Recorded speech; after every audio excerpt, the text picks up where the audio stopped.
How we doing, friends? My name is Jesse, and welcome back as always to Continues to Tick, the dividend investing YouTube channel that continues to show a journey unfold over time.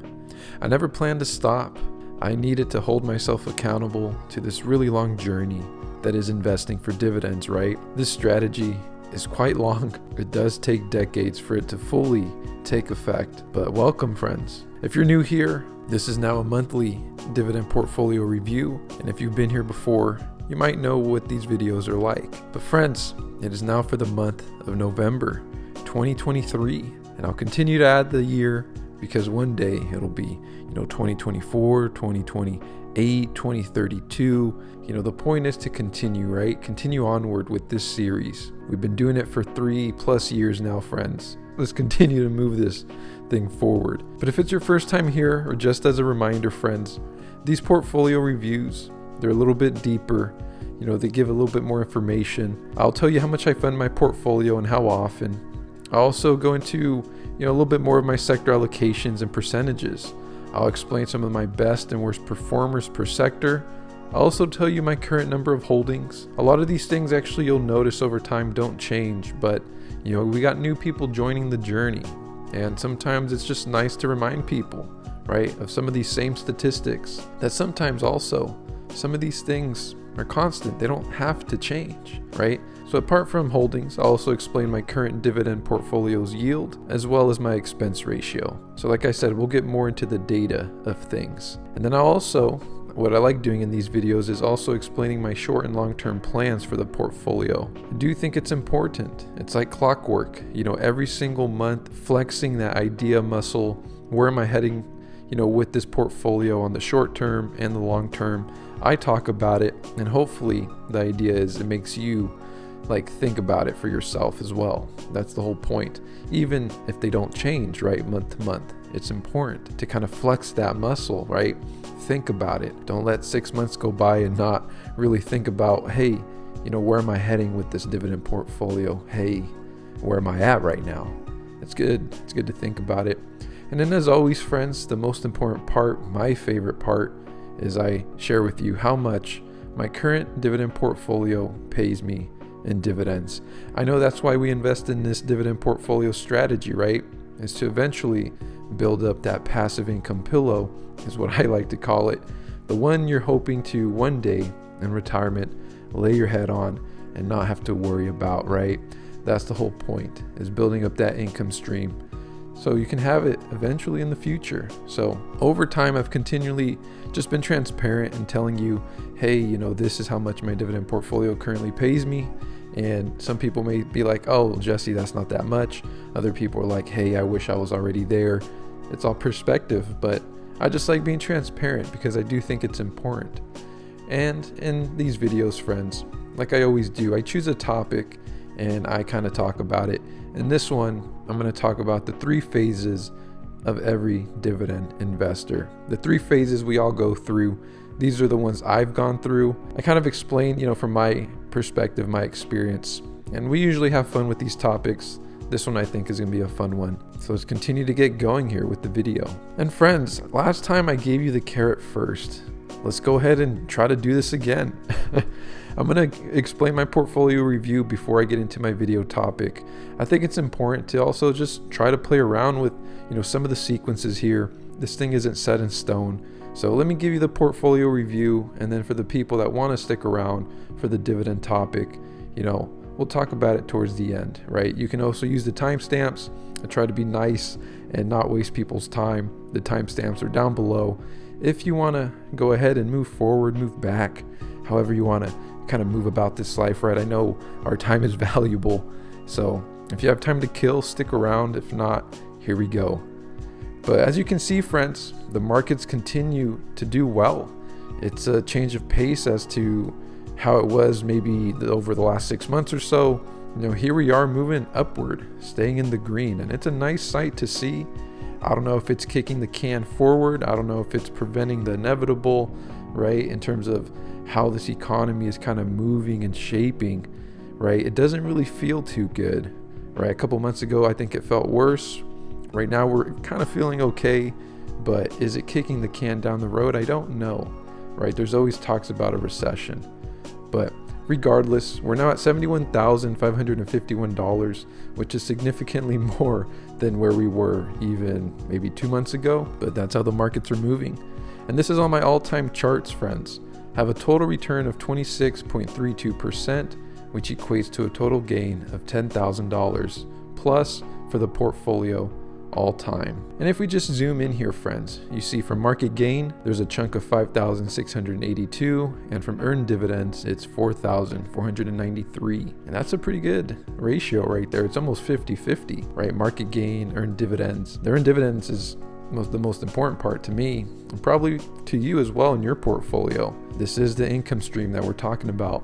This is that passive income pillow, the one that all of us want. And then if we just play around with some of these tabs here, this past week was actually pretty good. So we had a return of 1.41%, a return of $993. And if we look at the past month, this has also been really well. I think this is where the majority of the gains that we've been seeing each probably in our portfolios have come from. They have come from this past month. Here I am, for example, friends, 7.51% return with a gain of $4,982. We just talked about, for the all-time, we had a return of market gain alone of about $5,000. So here is the return practically over this last month. There have been a lot of talks about, the Fed not necessarily cutting rates, but stopping increasing rates. And the markets have been reacting to this. I mean, as dividend investors, we don't really react very much. I know for me personally, friends, my strategy is very simple. I keep it very simple. Some people do buy with the market, but for me, every single week, I just funnel money into this. And that's a talking point, so I'll just go ahead and mention it here. Right now, I'm currently funding this dividend portfolio at a rate of $150 every single week. $150. For the real OGs that have been on this Continues to Tick channel for a while now, I used to invest $500 every single week. That was when I first was new into the workforce. I was like, let's push this thing forward. Let's go.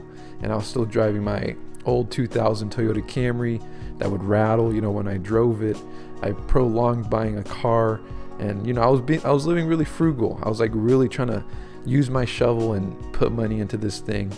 Eventually that $500 turned into $100, right? Because then I went to go back to school and get my master's degree. And now more recently, if you saw my last week's video, my new plan is $150 every week. And as part of this plan is to, from this point on, right? We did 100, now we're at 150 every week. Is to slowly, incrementally move up from here, right? As I continue to elevate in my personal career and just in life in general, right? My idea is to not go backwards, but to continue to move forward. And let's just play with one more tab here. Let's look at year to date. So we had 7.78% return, which is a gain of $5,078. And one thing I always like to mention, friends, is if you're curious, right, you want to see my portfolio in more detail. I go in more detail in these monthly reviews, but still, it would take me way too long to just go sector by sector and really show you what I have. But if you're curious, go ahead and click on the link in my description box. It is free. There's no gimmicks to it. You just click on it. You'll check out my pie, and you can kind of go at it at your own leisure. You can see per sector which holdings I have in each sector and my target allocations and things like that. Like, you can kind of go at that at your own pace. So check that out if you're curious. I just always think it's important to mention. But friends, here we are now in the slices, right? These are the sector allocations, right? So for me, my biggest one is real estate. I set this at 13%. Moving downwards, I have consumer staples, followed by ETF at 10%. And what I'm talking about here is on the far right column here, right? 13%, 12%, 10% ETF. Just moving my way downwards, right? Tech, for example, is at 10%. And these are all percentages that I set from the very beginning of my portfolio. And for the most part, I really haven't adjusted these. These are just numbers based on my own personal preference, right? You, for example, may be a lot higher in consumer discretionary, right? Maybe you want to put this at 5% of your portfolio, and then something else is lower, maybe like industrials. These are the decisions we each personally have to make. These are the ones that I make. Just because I made them doesn't mean you have to do it exactly the same way. Also along this line, for me, I'm a big believer of real estate, right? Having my ETFs and index funds also be a big part of my portfolio. Those for me are foundational pieces. That's why for me, I set the percentages a lot higher, right, than for example, materials, right, which is at 2%. So these are all decisions you got to make. For me, I would say, looking at my all-time return, I'm doing fairly well overall with my portfolio. I did a lot of research in the very beginning when I started this thing.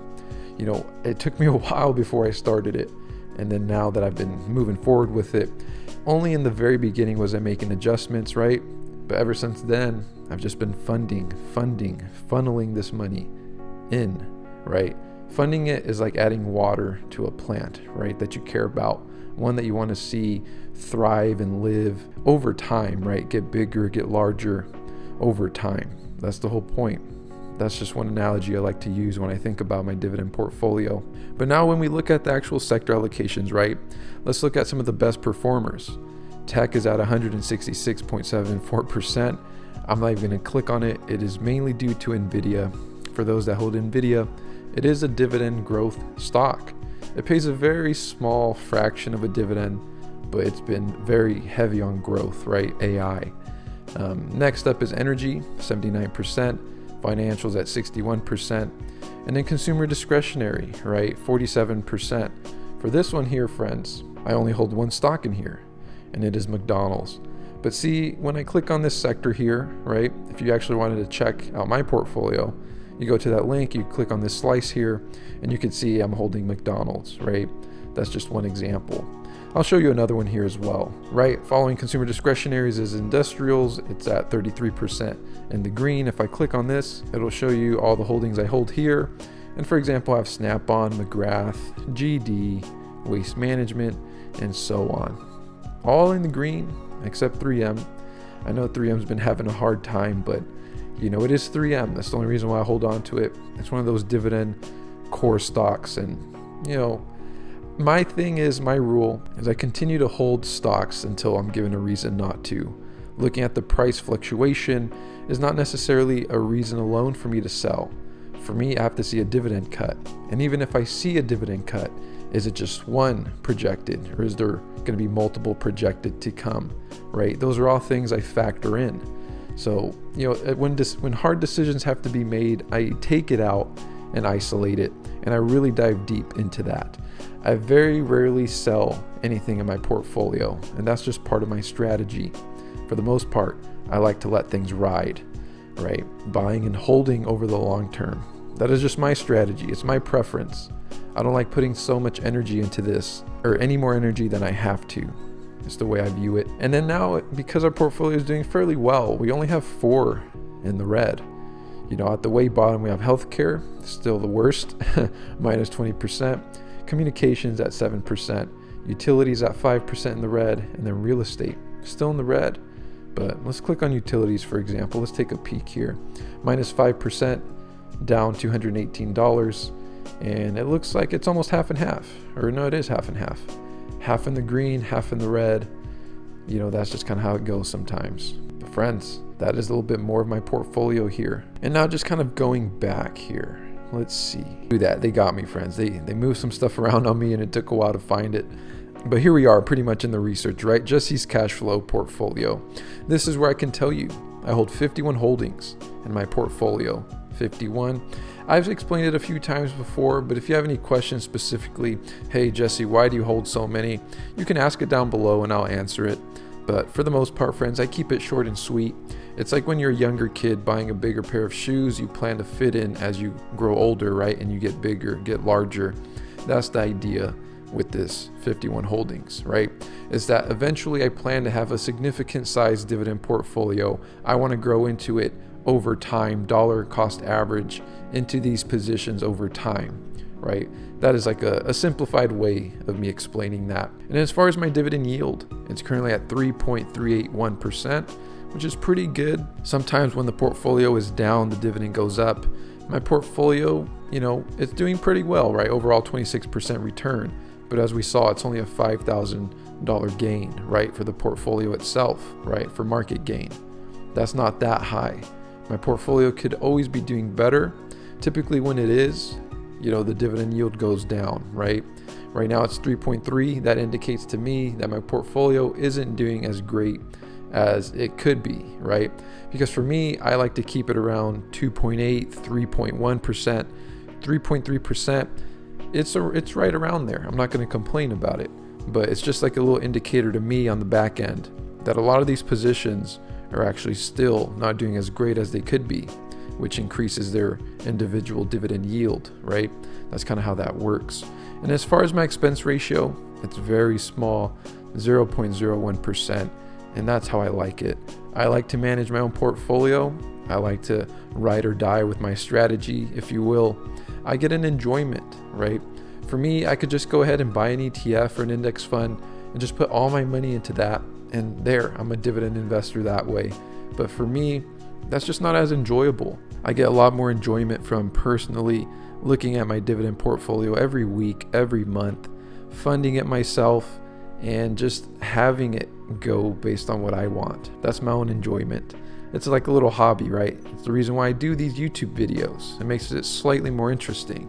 It wouldn't be as interesting if I'm just like, hey, here's this ETF I put money into, right? Boom. At least in my opinion. And let me show you just some of the activity, right? So for some of the activity of this dividend portfolio, you could see I continue to fund $150, $150 here, every single Friday, $150. All these in the green are dividend payouts, right? O, for example, paid me $8.60. Apple paid me $3. American Water Works Co. paid $4.37. And all these in the green here are dividend payouts. This is what we like to see as a dividend investor, right? All this money kind of coming in, not doing anything specifically more for it. I mean, yeah, you have to, put in the energy to invest and decide, on these stocks and holdings, but everything else from that point on is pretty passive. It's just income coming into you. You are an investor in these companies. You own a small fraction of these companies and you get paid that dividend for being an investor. So it's a nice little benefit. It's why we do this, right, in the first place. And now going back here to the portfolio, friends. This is the part where I'll show you exactly how much my portfolio pays me in dividends. So as you can see, friends, the portfolio here on my Div Tracker app, this is an app that I get from the Apple Store. It is a paid app. I think it's increased in price ever since I've gotten it, but it's one that I've just been using over time. I've enjoyed it. It's called Div Tracker. I'm not affiliated with them or anything. It'd be cool, but it's just one that I personally use. So as you can see, it's $71,552.23 on the Div Tracker app. It's practically the same as on my M1 Finance account, and the holdings, everything else is the same. So boom, there we go, friends. My annual dividend income is $2,316.25. On the monthly breakdown, this is $193. On the daily, it's $6.35. The yield is 3.24%, so almost the same as like 3.3% that we saw on M1 Finance, but not quite. And the yield on cost there, if you're curious. But we're moving right along, friends. We're 93% reached on my annual dividend income goal. My dividend income goal is $2,500 currently at the moment, and it says if I were to invest about $5,000 at my current portfolio's yield, I'd reach that goal. So that's pretty neat. It's also neat, friends, if you go back in time and you look at some of these videos, you can see over time that, right now I get paid $2,300. Before it was like $100, $500. I remember the journey all the way up to this point. So $2,300, that's a pretty good amount that then I can use to drip, right? Because I drip all this back into my portfolio, which is really neat. That's like the coolest part about this. I mean, yes, you have to pay taxes and that's something you have to worry about. But for me, I haven't really seen that much of a difference anyways when it comes to tax season. But these are all things to consider. I'm not going to get into the meat of that in this video, but it's a nice thing to just see that annual dividend income increase over time. And friends, we're here. I want to explain some of my short and long-term plans, and then, I'll wrap up this week's video by talking about the 3 phases of being a dividend investor. If you saw my last week's video, you saw my plan now moving forward. My short-term plan is to pay off aggressively all debt that I have, pay it off, get rid of it, try to enter into my 30s with a completely clean slate. I'm 28 years old right now. I'll be 29 in the year to come. This year, I want to aggressively pay all my debts off. And then I want to aggressively save for real estate or increase as well my shovel, right? My funnel into this dividend portfolio. But right now, my short-term plan is pay off all debts. On the long-term, friends, I'm still trying to build a significant dividend portfolio, right? I want to build a multi-million-dollar dividend portfolio by the time I get to the age of 50, 52, 55 or so. And that way I could retire with one of these income streams, right? Coming from my dividends, another one coming from real estate, and then maybe other one coming either from a 401k or a pension. I currently work for the state of California. I'm getting a pension, but I'm still trying to navigate this scenario for myself. There's some things going on at work in the back end for me, and I'm trying to decide if it's worth staying and sticking it out. I still haven't made a full decision on that yet. I'm still thinking about it, but that factor there will decide either a pension or a 401k as that third leg, right, to this retirement plan. So we'll see how it continues to unfold, friends. This journey is long, it is fun, I enjoy it. And then right before we wrap up this week's video, friends, if you're curious, there's 3 phases of every dividend investor, and I just want to quickly just talk about it. For me, I've continued to experience this firsthand, and there is an early phase, there's an intermediate phase, and then there's an unphased phase, which is my favorite. But for the early phase, friends, when you first start investing in dividends, you're going to have all this energy, to continue to want to make changes, look at your portfolio like multiple times a day. That is what I consider to be the early phase, right?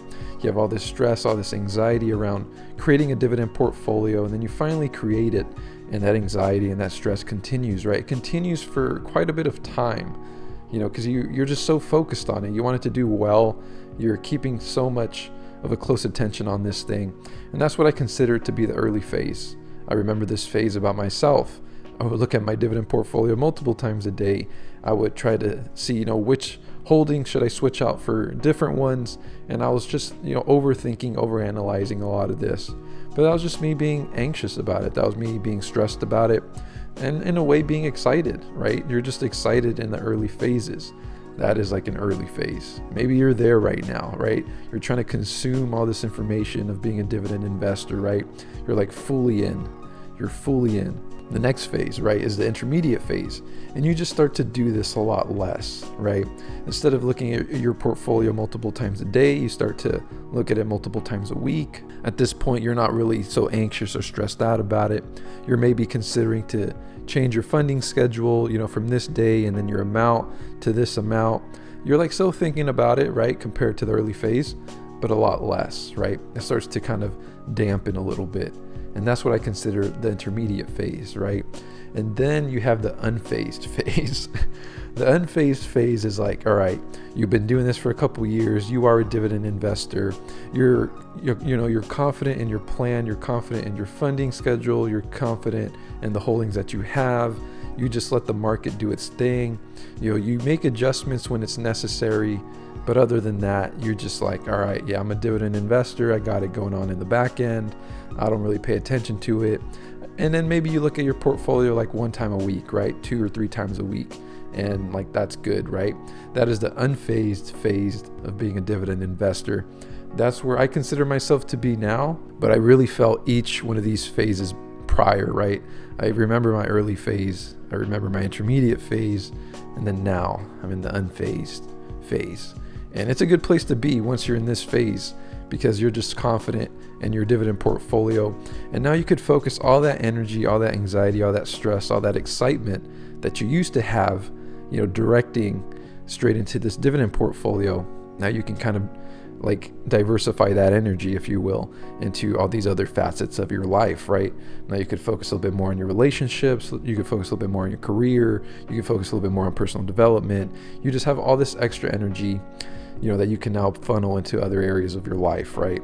Because your dividend journey, you're going to realize, is a long one. It's a long journey, to say the least. It takes decades. You can't live in the early phase mindset or the intermediate phase mindset for decades. it's just too much, eventually it's going to dampen, and you're going to be that unfazed dividend investor living life with the confidence that you got this thing going on in the background. It will happen organically, naturally, but ultimately that is the place you eventually want to be. Once you're in that phase and you're like, man, I actually don't really think about my dividend portfolio like more than a few times a week.